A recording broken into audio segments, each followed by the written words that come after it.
বন্ধুরা, এই মুহূর্তে আমাদের পৃথিবী থেকে ২৪ বিলিয়ন কিলোমিটারের থেকেও বেশি দূরে একটা ছোট মহাকাশযান একাকী ছুটে চলেছে। বিস্ময়কর ব্যাপার হলো, এটা ১৯৭৭ সালে যখন স্মার্টফোন বা ইন্টারনেটের কোনো অস্তিত্ব ছিল না, সেই সময় লঞ্চ করা হয়েছিল। ৪৯ বছর আগের পুরনো সেই প্রযুক্তি আজও মহাকাশের গভীর থেকে সংকেত পাঠাচ্ছে, যা কোনো অলৌকিক ঘটনার থেকে কম কিছু নয়। এর নাম ভয়েজার। আজকের এই ভিডিওতে আমরা দেখব এই মিশনের সূচনা থেকে বৃহস্পতি গ্রহে ভয়েজারের দেখা রহস্যময় দৃশ্য সম্পর্কে। তাই ভিডিওটা শেষ পর্যন্ত দেখতে থাকুন। ১৯৬০-এর দশকে নাসার মেধাবী ইঞ্জিনিয়ার গ্যারি ফ্ল্যান্ড্রো সৌরজগতের গ্রহগুলোর গতিবিধি বিশ্লেষণ করতে গিয়ে এক অভিনব তথ্য আবিষ্কার করেন। তিনি দেখেন যে ১৯৭৭ সালে বৃহস্পতি, শনি, ইউরেনাস এবং নেপচুন এক বিরল সারিবদ্ধ অবস্থাতে আসতে চলেছে। এই বিশেষ মহাজাগতিক ঘটনাটা প্রতি ১৭৫ বছরে মাত্র একবার ঘটে।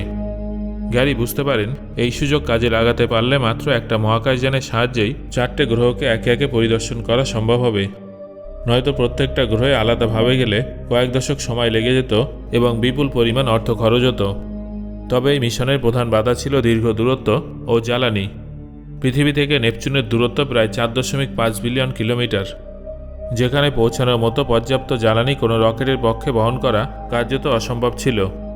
এই সমস্যার সমাধানে বিজ্ঞানীরা গ্র্যাভিটি অ্যাসিস্ট বা সিলিংশট এফেক্ট নামক একটা বুদ্ধিদীপ্ত বৈজ্ঞানিক কৌশল ব্যবহার করেন।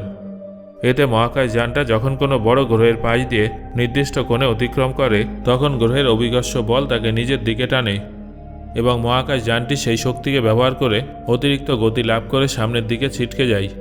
ভয়েজার মিশন এই গ্র্যাভিটি অ্যাসিস্ট কৌশলটা ব্যবহার করেই সফল হয়েছে। মহাকাশযানটা প্রথমে বৃহস্পতির মহাকর্ষ বল থেকে গতি সংগ্রহ করে, তারপর শনি অন্যান্য গ্রহ থেকে একইভাবে গতি বাড়িয়ে নিয়ে মহাকাশের গভীরে এগিয়ে যায়। এই কৌশলের ফলে বাড়তি জ্বালানি ছাড়াই ভয়েজার অভাবনীয় গতি অর্জন করে, যা তাকে সৌরজগতের সীমানা ছাড়িয়ে যেতে সাহায্য করে। ১৯৭৭ সালে সেই বিরল সুযোগটা হাতছাড়া হলে মানবজাতিকে আবার ২১৫২ সাল পর্যন্ত অপেক্ষা করতে হতো। নাসা সিদ্ধান্ত নেয় তারা একটা নয় বরং দুটো মহাকাশযান তৈরি করবে, যাতে একটা যদি ব্যর্থ হয় তাহলে অন্যটা যেন কাজ চালিয়ে যেতে পারে। এই দুটোর নাম রাখা হয় ভয়েজার 1 এবং ভয়েজার 2। আর এখানে একটা মজার বিষয় হলো, ভয়েজার 2কে আগে মানে ১৯৭৭ সালের ২০ আগস্ট লঞ্চ করা হয়েছিল, আর ভয়েজার 1কে পরে মানে ১৯৭৭ সালের ৫ই সেপ্টেম্বর লঞ্চ করা হয়েছিল। আপনারা নিশ্চয়ই ভাবছেন যে ভয়েজার 2 তো আগে লঞ্চ হয়েছিল, তাহলে তার নাম 1 রাখা হলো না কেন? এর কারণ হলো ভয়েজার 1-এর পথ ছিল তুলনামূলকভাবে ছোট এবং দ্রুত গতির, তাই পরে লঞ্চ হওয়া সত্ত্বেও এটা আগে বৃহস্পতি গ্রহে পৌঁছে গিয়েছিল এবং সেই কারণে একে নাম্বার 1 তকমা দেওয়া হয়েছিল। দুটোর লক্ষ্যও ছিল আলাদা। ভয়েজার 1-এর কাজ ছিল শুধুমাত্র বৃহস্পতি ও শনি গ্রহকে খুঁটিয়ে পর্যবেক্ষণ করা এবং তারপর সরাসরি সৌরজগতের বাইরে বেরিয়ে যাওয়া। অন্যদিকে ভয়েজার 2-এর দায়িত্ব ছিল বৃহস্পতি, শনি, ইউরেনাস এবং নেপচুন এই 4টে গ্রহকেই পরিদর্শন করা। অর্থাৎ ভয়েজার 2-এর সফর ছিল অনেক বেশি দীর্ঘ এবং ঝুঁকিপূর্ণ। এই মহাকাশযান দুটোর গড়ন বা গঠন নিয়ে কথা বললে আপনারা অবাক হয়ে যাবেন। ভয়েজার মাত্র একটা ছোট গাড়ির সমান বড়, যার ওজন মাত্র ৮২৫ কেজি। এত ছোট একটা বাক্স এত বিশাল পথ পাড়ি দিয়েছে, এটা ভাবলেই অবাক লাগে। এটা তৈরি করার সময় ইঞ্জিনিয়ারদের সামনে অনেক বড় বড় চ্যালেঞ্জ ছিল। সবথেকে বড় চ্যালেঞ্জ ছিল শক্তি বা পাওয়ারের। দেখুন বন্ধুরা, মহাকাশে তো আর বিদ্যুতের কোনো শর্টকাট নেই যে প্লাগ লাগিয়ে দিলাম আর চার্জ হয়ে যাবে। তাহলে ভয়েজার শক্তি পাবে কোথা থেকে? প্রথম অপশান ছিল সোলার প্যানেল, কিন্তু সেগুলো এখানে কাজ করতো না। কেন জানেন? কারণ আপনি সূর্য থেকে যত দূরে যাবেন, সূর্যের আলো তত দুর্বল হতে থাকবে। পৃথিবীতে যেটুকু সূর্যের আলো আসে, বৃহস্পতিতে পৌঁছাতে পৌঁছাতে সেটা ২৫ গুণ কমে যায় এবং শনিতে গিয়ে সেটা ৯০ গুণ কমে যায়। এত কম আলোতে সোলার প্যানেল অকেজো হয়ে পড়ে। তাই নাসা একটা সম্পূর্ণ ভিন্ন প্রযুক্তি ব্যবহার করেছে, যার নাম হলো আরটিজি, অর্থাৎ radio thermo isotope electric generator.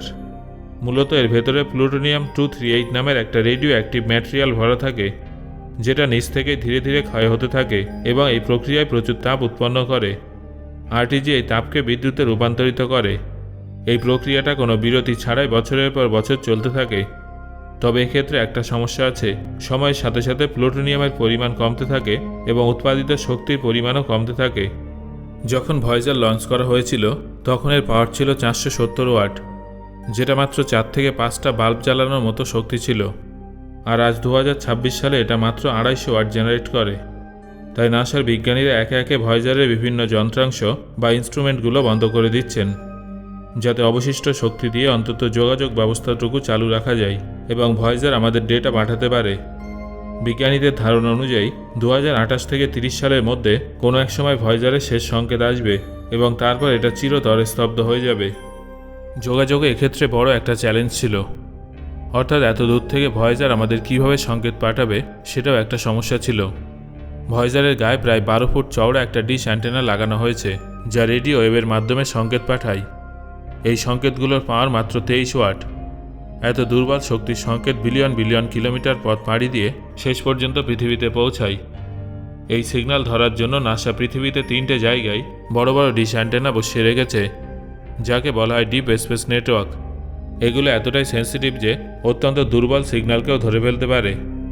বর্তমানে ভয়েজার এত দূরে আছে যে তার সংকেত আলোর গতিতে চলার পরেও পৃথিবীতে পৌঁছাতে 22 ঘন্টারও বেশি সময় লাগে।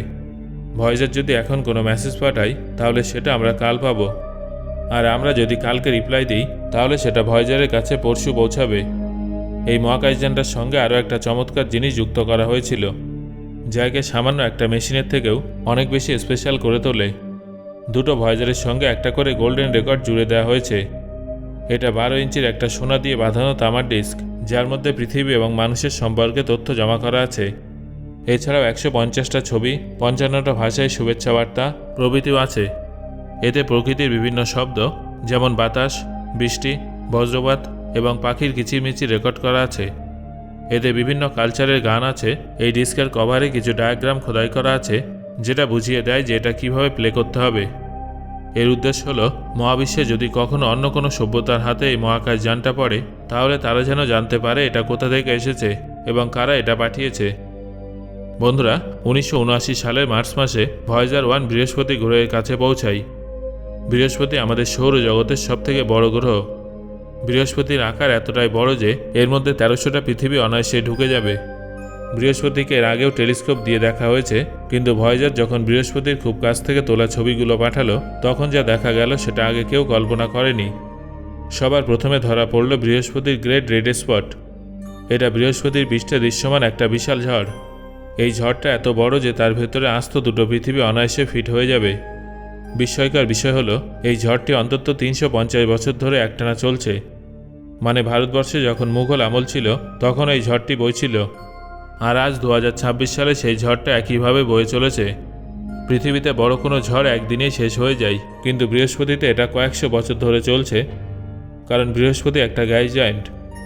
এছাড়া ভয়েজার প্রথমবারের মতো খুঁজে বের করেছিল যে বৃহস্পতিরও বলয় আছে। আমরা সবাই জানি যে শনি গ্রহের বলয় আছে, কিন্তু বৃহস্পতির যে বলয় থাকতে পারে সেটা কারোরই জানা ছিল না। তবে এই বলয়গুলো অত্যন্ত পাতলা এবং অন্ধকারাচ্ছন্ন, তাই পৃথিবী থেকে টেলিস্কোপের সাহায্যে এগুলো দেখা যেত না। কিন্তু ভয়েজার এত কাছ থেকে ছবি তুলেছিল যে সেগুলো স্পষ্টভাবে ধরা পড়ে। এটা এমন একটা আবিষ্কার ছিল যা বুঝিয়ে দিয়েছিল যে মহাকাশে আমাদের এখনও অনেক কিছু জানা বাকি আছে। আমরা ভাবি যে আমরা সবই জানি, কিন্তু সত্যি এটাই যে আমরা এখনও অনেক কিছু জানি না। সো বন্ধুরা, ভয়েজারের সম্পর্কে এই তথ্যগুলো জেনে আপনার কেমন লাগছে সেটা অবশ্যই আমাকে কমেন্ট করে জানান।